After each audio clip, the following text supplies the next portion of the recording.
was sitting there with the manual, wondering what on earth did I just get myself into? Like, what is this? I had been Muslim for 3 years. I was looking at the schedule. I'm like, I can't. And in addition, somehow one of my teammates had conned me into being the leader for the group. So I was doing this for the first time. I was supposed to lead it. I was looking at the schedule and I'm like, these people, they are crazy. What is this? And so at the time, it was COVID. I was working full time at a nursing home. I had to show up at work every day. I had long days. I didn't have much time. I had to, show up at work in a way where I was safe, taking care of patients. There were just limits to what I could do. And my teammates too. One was pregnant, heavily pregnant. One was on a family holiday. I don't know what the others were doing, but it was definitely not the same experience I had the last 2 years where we were all just like, let's do this. Ibadah all day, every day. And so I remember sitting there on the couch and being like, okay, if I'm doing this, I need to look at this schedule and I need to think about what I can do. And I'm just going to cross out things I can't do, right? Like, honestly, I just had to be honest with myself. At the time, my Quran was really weak.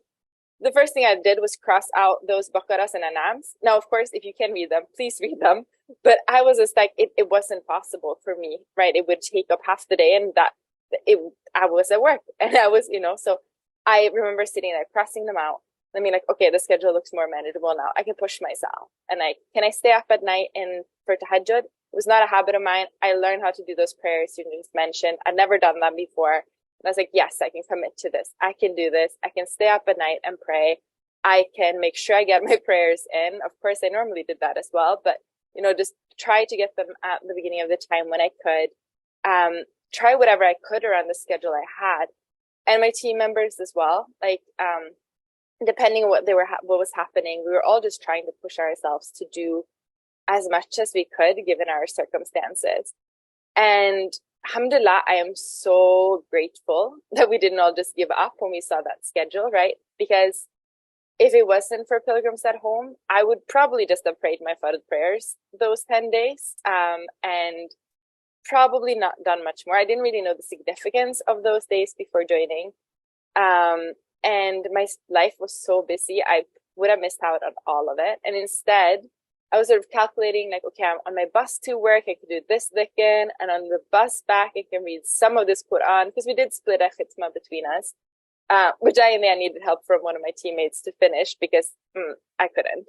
But alhamdulillah, other teammates for that, right? And we were encouraging each other. I remember standing the bus stop at like 6 a.m. in the morning, going to work, sending those leader messages, encouraging my teammates to do whatever they could. When I myself knew, okay, like I had 20 minutes for adhkar on the bus right now, but after that, like I wouldn't be able to do anything else before I got home from work, and apart from my prayers.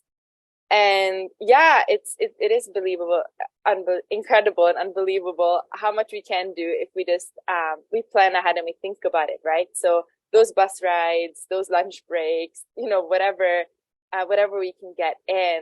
But yeah, had I not planned for that, right? Had I not sat down with that schedule and thought to myself, like, what can I actually push myself to do given my circumstances? I don't think I would have done even a fraction of what I did. So that was a really amazing experience. It was also really, so for those of you who wonder, can I lead this thing? Yes, you can. If you're here at 4 a.m., 4 p.m., you can lead a Pilgrims at Home team. You can, absolutely. You get a lot of support from the Masjid Rabata team. Questions are answered. It's not as hard as it sounds. We always need more leaders, so we would love for you to join. And when I was doing it my first year, I really wasn't very connected to the wider Rabata community, and I was certainly not as involved as I am now. But it was a beautiful experience, and we need that, right? We need people to lead the teams, otherwise they don't exist. And it is just such a blessing to be able to encourage others to do the worship too, right? Like even on your busy days, if you can encourage someone else to do another thing on their schedule that they didn't think they could do, or to see someone push themselves to do something they've never done before, it's quite incredible. And usually it ends up being a team effort as well, like people that encourage each other. you get that support back. And all in all, it ends up being such a blessed experience. So that's the main thing I wanted to share, especially about that first year. Just I was amazed at the end of those 10 days plus Eid, right? Those days of how much I had gotten done. And it was such a beautiful experience. I came back, right? And the year after when I came back wanting to volunteer and be involved because I saw the blessings and I saw just how great those days were and how much they did for me.